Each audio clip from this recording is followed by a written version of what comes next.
देवेला सब जानो तानी हो बलम काहे लसी नइखे तोहरा बोली में। हा दोसरे रानी के साड़ी में रंगवा डलबा तू अब की होली में। हा दोसरे रानी के साड़ी में रंगवा डलबा तू अब की होली में।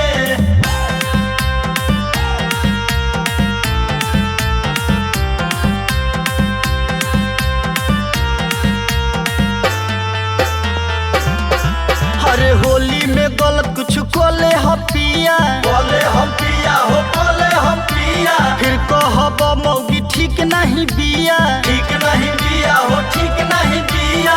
उठल करम दादा का करी हम गिर गई तहरा झोली में। हाँ दोसरे रानी के साड़ी में रंगवा डलबा तू अब की होली में। हाँ दोसरे रानी के साड़ी में रंगवा डलबा तू अब की होली में।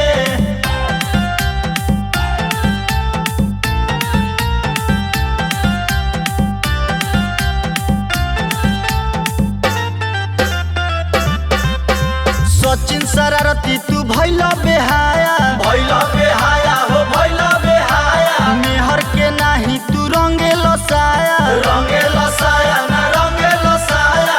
इसके डीके प्रीतम कुनाल रंग लगा दी है चोली में। दोसरे रानी के साड़ी में रंगवा डलबा तू अब की होली में। दोसरे